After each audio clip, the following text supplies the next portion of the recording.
Hello dear friends, welcome back to this new video. हमने start किया था Java programming practicals questions. हमने last time देखा था कि फैक्टर्स कैसे फाइंड कर किसी नंबर के फैक्टर्स कैसे फाइंड करते हैं। तो इस वीडियो में हम देखेंगे कि दो नंबर्स के कॉमन फैक्टर्स, ठीक है, उससे रिलेट करेंगे एचसीएफ एंड जीसीडी। एचसीएफ क्या होता है? Greatest common factor. And GCD क्या होता है? Greatest common divisor. ठीक है, दोनों एक ही चीज है बट डिफरेंट डिफरेंट नेम है। पहले हम सिलेक्ट करते हैं, दो नंबर सिलेक्ट करते हैं, ठीक है। Let me select first pen. Okay, हमने फर्स्ट नंबर लिया n which is equals to 4 और हमने m लिया 6, ठीक है।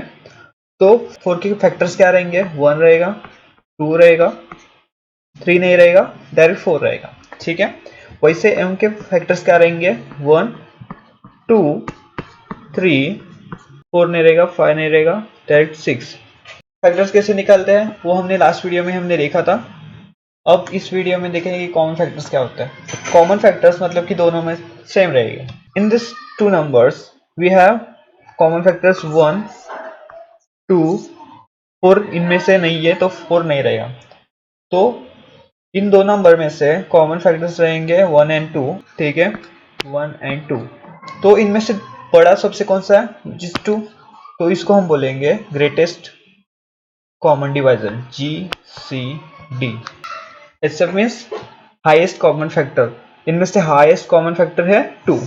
हमने ऐसे ही कुछ और एग्जांपल लेते हैं, ठीक है। Let us consider n is equals to 5 और m इज इक्वल्स टू 6। तो 5 के फैक्टर्स क्या रहेंगे? 1 रहेगा, 2 नहीं रहेगा ऑब्वियसली, 3 भी नहीं रहेगा, 4 नहीं रहेगा, डायरेक्ट 5 रहेगा। और m के फैक्टर्स क्या रहेंगे? m के फैक्टर्स रहेंगे वही रहेंगे 1, 2, 3 एंड 6, ठीक है। तो इन दो में नंबर में से कॉमन फैक्टर्स कौन से रहेंगे? तो 1 इसमें भी है, इसमें भी है, 5 इसमें है पर इसमें नहीं है, इसलिए 5 नहीं रहेगा। तो इन दो नंबर में से कॉमन फैक्टर्स क्या निकला? 1 ही निकला। तो यही रहेगा GCD, GCD which is equal to HCF, ठीक है। Let us write our code, ठीक है। तो हम जाएंगे हमें नोटपैड प्लस प्लस में, उसमें नई फाइल सेलेक्ट करेंगे, न्यू, सेलेक्ट करेंगे लैंग्वेज जावा, क्लास लिखेंगे क्लास GCD, ठीक है। क्लास की बॉडी बनाएंगे। अब मेन मेथड लिखेंगे पब्लिक स्टैटिक वॉइड, ठीक है, स्ट्रिंग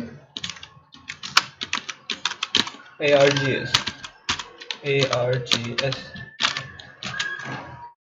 सिंपली मेन मेथड की बॉडी लिखेंगे, ठीक है। इसके बाद हम लिखेंगे अपना कोड जो कि हम लोग करवाना चाहते हैं, फाइंड कर रहे GCD ऑफ टू नंबर्स, ठीक है। उसके लिए हम लोग पहले वेरिएबल डिक्लेयर करेंगे which is integer, data type is integer, n it is equals to, हम लोग नंबर लेते हैं 5, ठीक है। और सिमिलरली m लेते हैं, m इज इक्वल्स टू 6, ठीक है।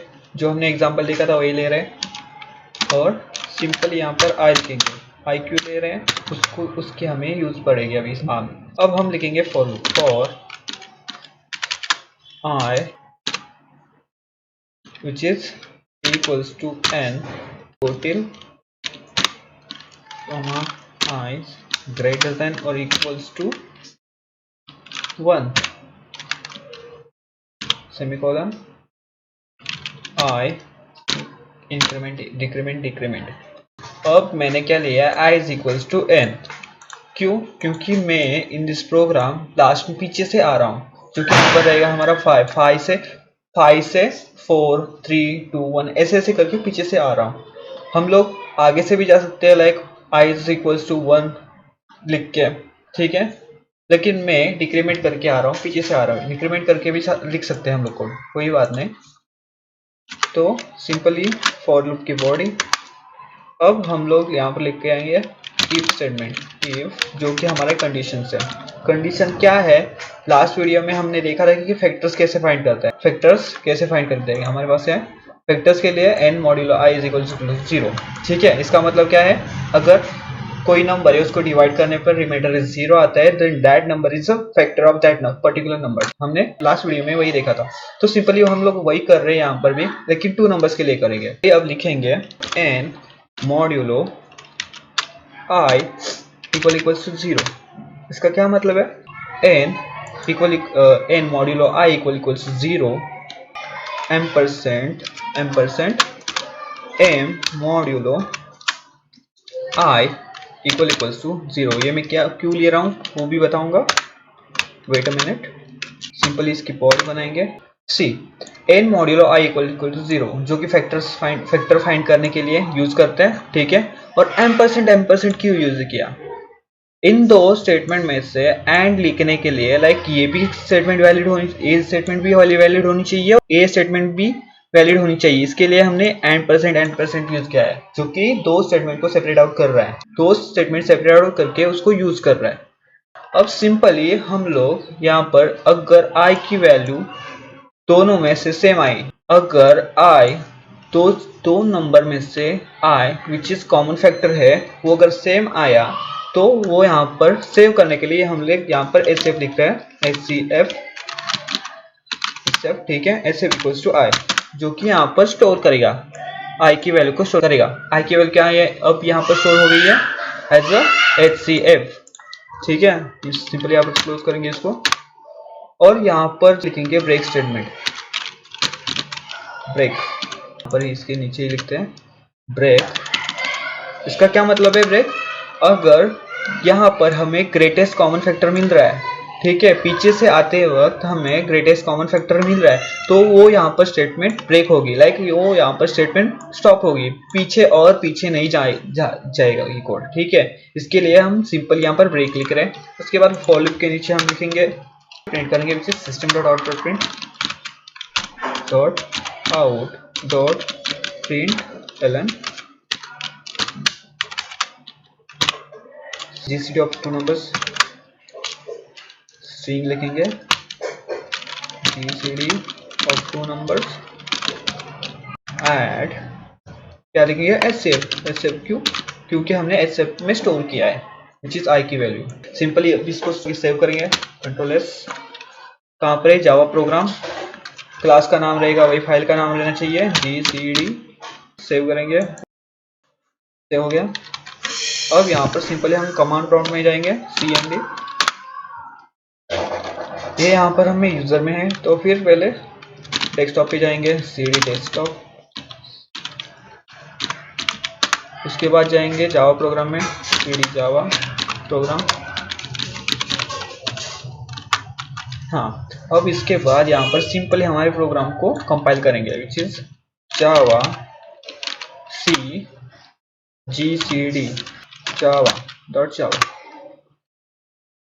ओके, HCF यहाँ पर दिखा रहा है कैन नॉट फाइंड सिंबल, तो उसको ये सिंपली बोल रहा है कि HCF क्या है हमें पता नहीं, तो उसके लिए हमें पहले बताना पड़ेगा कि HCF क्या है। इसके लिए सिंपली HCF क्या है, HCF is a integer number है। ठीक है, इसके लिए हम लोग इंटीजर के ईयर उसको डिक्लेयर कर रहे हैं HCF। और एक बात, यहाँ पर हमें और एक एरर आ सकता है which is HCF is not initialize. क्योंकि हमने इनिशियलाइज नहीं किया है HCF को, इसके लिए हमें बस HCF में स्टोर कर रहे हैं i की वैल्यू, तो इसके लिए पहले हमें HCF को इनिशियलाइज करना पड़ेगा विच इज इक्वल टू 0। क्यों इनिशियलाइज किया, क्योंकि सब यहाँ पर देखो जावा का रूल है कि हमें नंबर्स को इनिशियलाइज करना पड़ता है। ठीक है, यहाँ पर जैसे कि देख सकते हैं n is equal to 5, m is equal to 6, वैसे HCF इज इक्वल टू 0 लिखा। ठीक है, कंट्रोल से सेव करेंगे, जाएंगे cmd में, जावा सी जावा, हो गए कंपाइल। सिंपल अब रन करेंगे, जावा GCD, हो गया। GCD of number is 1। ठीक है, हमने देखा था कि 5 और 6 में क्या नंबर कॉमन है, ग्रेटेस्ट कॉमन नंबर कौन सा है विच इज 1, देखा था हमने। वैसे हमने यहाँ पर जावा की हेल्प से हमने प्रूव किया कि 1 is greatest common factor, GCD greatest common divisor. हम देखेंगे कि ये तो हो गया GCD ऑफ 2 नंबर्स। अब हम देखेंगे GCD ऑफ 3 नंबर्स के लिए क्या करेंगे। तो सिंपली अब हम यहाँ पर वही लॉजिक रहेगा जो हमने लास्ट क्वेश्चन में किया था, जो जीसीडी ऑफ 2 नंबर्स के लिए किया था, वही हम यहाँ पर जीसीडी ऑफ 3 नंबर्स के लिए भी करेंगे। जीसीडी ऑफ 3 नंबर्स के लिए भी करेंगे। n इक्वल्स टू 5 और m इज इक्वल्स टू 6 और r ले रहे हैं यहाँ पर which is equals to 8 suppose. ठीक है, कोई नंबर दे सकते हैं, कोई भी नंबर ले सकते हैं। वैसे हमने यहाँ पर r इज इक्वल्स टू 8 लिया। ठीक है, तो फिर n के फैक्टर्स करेंगे 1 और 5 जो हमने लास्ट में देखा था, लास्ट वाले क्वेश्चन में देखा था। वैसे m के फैक्टर्स थे 1 2 3 4 नहीं रहेगा, 5 नहीं रहेगा, डायरेक्ट 6। ठीक है, वैसे r के फैक्टर्स क्या है? r के फैक्टर्स हैं 1 2 3 नहीं है, 4 है, 5 नहीं है, 6 नहीं है, 7 नहीं है, डायरेक्ट 8 है। पहले कंपैरिजन करते हैं m और r की। क्यों? क्योंकि हमने लास्ट वाले क्वेश्चन में देखा था कि 5 और 6 में कौन से कॉमन फैक्टर्स है, विच इज 1 थे। सिमिलरली अब हम देखेंगे कि m और r में कौन से कॉमन फैक्टर्स है। यहाँ पर कॉमन फैक्टर्स है 1 है, 2 है, 3 नहीं है, इसमें 3 है, इसमें 4 है, 6 है, 8 है। ठीक है, तो फिर सिंपली और m r और में दो कॉमन फैक्टर्स है 1 एंड 2। सिमिलरली हम देखेंगे m और r में कौन से कॉमन फैक्टर्स है, विच इज 1 है ओनली, यहाँ पर भी 1 है, 5 नहीं है, दोनों में n में 5 है, यहाँ पर 5 नहीं है। ठीक है, तीनों नंबर्स की कॉमन फैक्टर्स क्या है, 1 है, और ग्रेटेस्ट कॉमन फैक्टर्स क्या रहेंगे, 1 ही रहेगा, क्योंकि और कॉमन फैक्टर्स नहीं है। ठीक है, सिंपली अब हम जावा के हेल्प से लिखेंगे। इसके लिए हम चलेंगे नोटपैड प्लस प्लस में। इफ सिंपल यहाँ पर हम एक और नंबर ऐड करेंगे r इक्वल्स टू 8। सिमिलरली यहाँ पर हम एक और स्टेटमेंट ऐड करेंगे एम्परसेंड देख के, r modulo i equals to 0। अब ये यहाँ पर स्टोर करेगा जीसीडी ऑफ 3 नंबर्स। ठीक है, 3 numbers numbers GCD of 3 numbers. तो सिंपल यहाँ पर चलते हैं, कंट्रोल एस से सेव करने के बाद कंट्रोल एस CMD में यहाँ पर कंपाइल करेंगे, हो गए कंपाइल, सिंपली रन करेंगे। सी जीसीडी ऑफ 3 नंबर्स इज 1। यहाँ पर इन तीनों में से number GCD number is 1 is common,